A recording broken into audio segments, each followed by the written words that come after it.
Hello বাগানি বন্ধুরা, আশা করি তোমরা সকলেই খুব ভালো আছো। ভালো আছে তোমাদের বাগানে প্রত্যেকটা গাছ। আমি তোমাদের বাগানি বন্ধু মামন।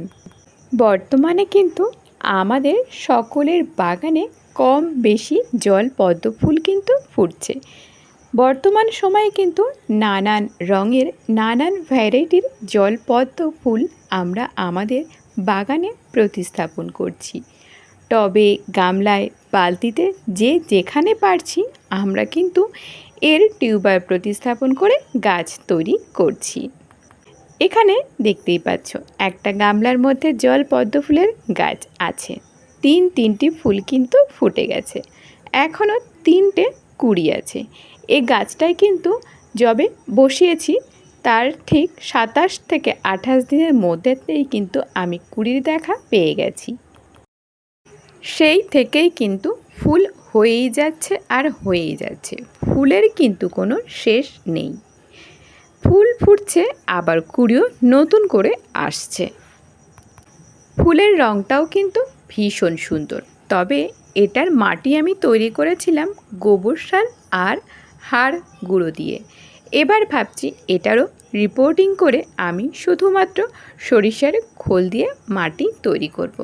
ইতিমধ্যেই অনেকগুলো গাছ কিন্তু আমি শুধুমাত্র সরিষার খোল দিয়ে মাটি তৈরি করে বসিয়ে দিয়েছি। বাকি আছে এটা। এই ফুলের রঙটা আমার কাছে ভীষণ ভালো লাগে, আর খুব সুন্দর গন্ধও কিন্তু আছে। সমস্ত জলপদ্মেরই গন্ধ আছে, তবে এই জলপদ্ম ফুলের গন্ধটা আমার কাছে বেশি ভালো লাগে। ছোট বড় সব জায়গাতেই কিন্তু আমরা এই জলপদ্ম ফুল করতে পারি। তোমরা এর আগে দেখেছো ছোট্ট বালতিতেও আছে এই জলপদ্ম ফুল, ছোট্ট টবের মধ্যেও কিন্তু আছে। এই জলপদ্ম ফুলের আইডি হলো আমার ক্যামেলিয়া। খুব কম সময়ে ছোট বড় সব জায়গাতেই কিন্তু প্রচুর পরিমাণে ফুল দিয়ে থাকে। একবার টিউবার প্রতিস্থাপন করলে, কুড়ি আসতে শুরু করলে ফুল দিয়ে কিন্তু শেষ করা যায় না। মাঝে মধ্যে একটু খাবার দিয়ে দিলেই কিন্তু আবারও গাছের গ্রোথ ভালো হয়ে যায়, ফুলের সংখ্যা বেড়ে যায়।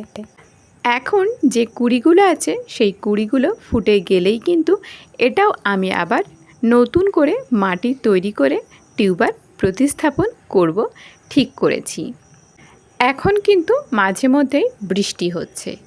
অবশ্যই 3 দিন অন্তর কিন্তু আমাদের সমস্ত রকম জল পদ্ম গাছের জল পরিবর্তন করতে হবে, তা না হলে কিন্তু মশার আক্রমণের ভয় থাকে।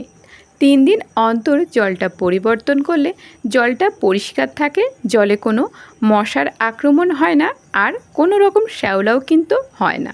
তাই আমরা সবসময় চেষ্টা করব 3 দিন অন্তর জল পরিবর্তন করতে। আমার ছাদ বাগানের ছোট টবে যেগুলো আছে সেগুলো কিন্তু আমি প্রত্যেক দিনই জল পরিবর্তন করে থাকি। ছোট জায়গায় জল পরিবর্তন করতে অসুবিধা হয় না, তাই প্রতিদিনই কিন্তু করা যায়।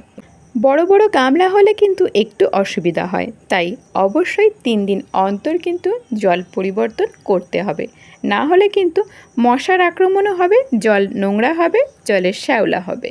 অনেকেই আবার এর মধ্যে কিন্তু মাছ ছেড়ে রাখো, তাহলে কিন্তু জল পরিবর্তন করার দরকার হবে না। তবে জল পরিবর্তন করলে জলটা পরিষ্কার থাকে, দেখতে কিন্তু ভালো লাগে।